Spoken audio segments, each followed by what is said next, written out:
أما بعد أعوذ بالله من الشيطان الرجيم بسم الله الرحمن الرحيم إن الذين كفروا بعد إيمانهم ثم ازدادوا كفرا لا تقبل توبتهم وأولئك هم الضالون إن الذين كفروا وماتوا وهم كفار فلن يقبل من أحدهم ملء الأرض ذهبا ولو افتدى به أولئك لهم عذاب أليم وما لهم من ناصرين صدق اللہ العظیم۔ سورہ آل عمران کی آیت نمبر 90 اور 91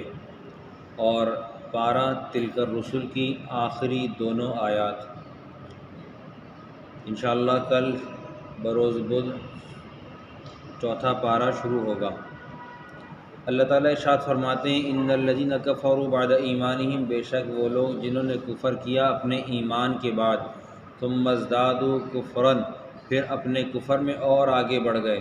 لن تقبل توبتہم، ان کی توبہ قبول نہیں کی جائے گی، واولئک هم الضالون، اور وہ لوگ گمراہ ہیں۔ ان الذین کفروا وماتوا وهم کفار، بے شک وہ لوگ جنہوں نے کفر کیا اور وہ مر گئے، وہم کفار، اور حالت کفر پر تھے، فلن يقبل من احدہم، ان میں سے کسی ایک سے قبول نہیں کیا جائے گا، ملء الارض ذهبا، زمین کو بھر کر اگر سونا دے، ولا افتدی بھی، اگر کہ فدیے میں زمین بھر کر سونا دے دے،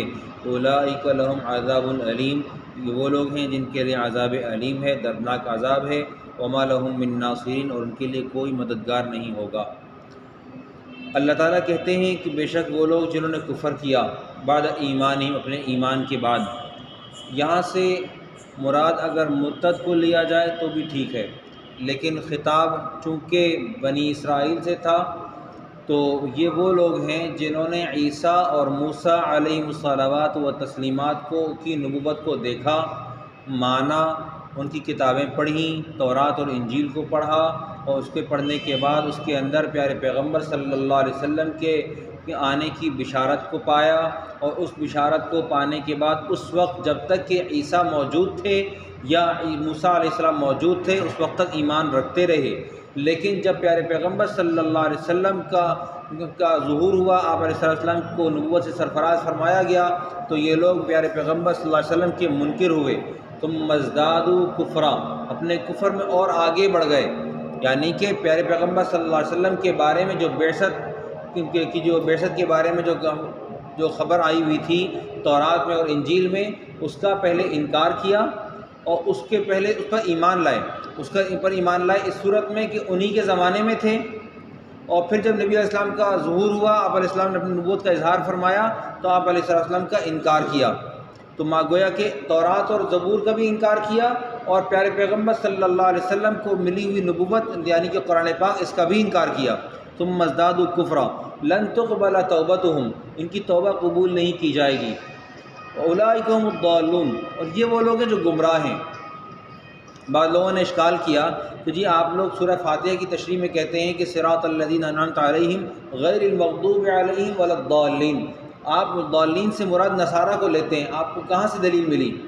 ہم نے کہا قرآن پاک میں ہے، قرآن پاک میں اللہ تعالیٰ نے ان کو کہا ہے قل یا اہل الکتاب لا تغلوا فی دینکم ولا تقولوا علی اللہ الا الحق، پہلی آیت، دوسری وقع قل یا اہل الکتاب لا تغلوا فی دینکم غیر الحق ولا تتبعوا اهواء قوم قد ضلوا من قبل واضلوا كثيرا واضلوا عن سواء السبيل، یہ جتنے بھی گمراہی کے جملے اللہ تعالیٰ نے کہے ہیں یہ سارے عیسیٰ علیہ السلام کی قوم کے بارے میں کہے ہیں، تو یہ جو بات ہے اولئک هم الضالون، یہ قرآن پاک ہی سے ثابت ہے کہ وہ گمراہ ہیں۔ ان الذین کفروا وماتوا وهم کفار، بے شک وہ لوگ جنہوں نے کفر کیا اور وہ مر گئے اس حال میں کہ وہ کفر پر ہی تھے، فلن يقبل من احدهم ملء الارض ذهبا، اگر کہ وہ فدیے میں سونا اتنا کہ زمین و آسمان کے درمیان کی خلا کو بھر دیں، اور یہ کہیں کہ یا اللہ پاک ہم سے یہ سونا لے لے اور ہمیں معاف کر دے، تو اللہ تعالیٰ کہتے ہیں کہ ان سے قبول نہیں کیا جائے گا، فلن يقبل من احدهم ملء الارض، نہیں قبول کیا جائے گا۔ اور قرآن پاک میں جا بجا یہ الفاظ آئے ہیں لیفتدوا به، قرآن پاک کہتا ہے قبول نہیں کیا جائے گا، لفتدوا به قبول نہیں کیا جائے گا، فدیہ دے دیں قبول نہیں کیا جائے گا۔ اولئک لہم عذاب علیم، ان کے لیے دردناک عذاب ہے اور ان کے لیے کوئی مددگار بھی نہیں ہوگا۔ اگر کہ کفار یہود و نصارہ وہ لوگ اس نعمت سے یعنی کہ مغفرت کی نعمت سے اس حد تک محروم ہیں کہ وہ اپنی ذات، اپنی جان، اپنا مال، اس طرح قرآن پاک نے سورہ تبت یدا میں کہا ما اغنی عنہ مالہ وما کسب، ان کے کام نہیں آیا ان کا مال ان کے کام نہیں آیا۔ ما اغنی عنہ وما یمتعون، اور وہ جو ان کے پاس سامان دنیا تھا وہ ان کے کام نہیں آیا۔ تو ظاہر ہے کہ دنیا کے اندر جو کچھ بھی ہے وہ ہمارا ہے، وہ ہمارے ساتھ رہے گا، دنیا کی حد تک ہی رہے گا، وہ قبر میں ساتھ بہرحال نہیں جا سکتا۔ اور جب ہماری موت آ جاتی ہے تو ہماری موت کے آ جانے کے بعد ہمارا اس مال پر سے ملکیت اور ملکیت کے ساتھ ساتھ تصرف دونوں ہی ختم ہو جاتے ہیں۔ تو پھر کیا دے گا اللہ میاں کو؟ اللہ سبحانہ و تعالیٰ کے ہاں تو ہمارے 3 طرح کے کام جاتے ہیں، ایک ہمارا عمل، ایک ہماری اولاد اور ایک ہمارا مال، اور مال اور اولاد واپس آ جاتے ہیں، عمل ساتھ رہ جاتا ہے۔ تو باوفا کون ثابت ہوا؟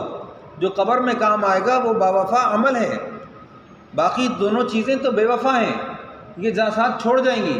وَوَلَدٌ صَالِحٌ يَدْعُو لَهُ، حدیث کے الفاظ پیارے پیغمبر صلی اللہ علیہ وسلم نے ارشاد فرمایا کہ پیچھے اولادوں میں ایسی اولاد چھوڑے جو کہ اس کے لیے صالح ہو، نیک ہو اور وہ اس کے لیے دعا کرتی ہو، یہ کارآمد پرزہ ہے جو دعا کرتی ہو۔ لیکن جب دعا والے نہ ملیں، ہاتھ اٹھانے والے پیچھے بنائے نہ ہوں تو اٹھیں گے کیسے؟ ایک انسان دنیا سے جا رہا ہے اور اس نے اپنی اولاد کی تربیت اس نہج پر نہیں کی ہے کہ وہ اولاد اس کے لیے دعائے مغفرت کے اسباب مہیا کرے، دعائے مغفرت نہ بھی کرے، کبھی صدقہ ہی کر دیا کرے،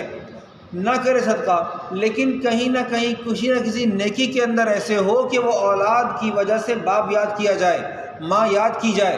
تربیت کے اندر اولاد اور ماں باپ کی تربیت کے اندر، اولاد کی تربیت کے اندر ماں باپ کی شفاعت نظر آتی ہو کہ جی یہ دیندار لوگ ہیں، یہ اللہ سبحانہ تعالیٰ کے ماننے والے ہیں، ان کی تربیت میں ان کے والد جھلکتے ہیں،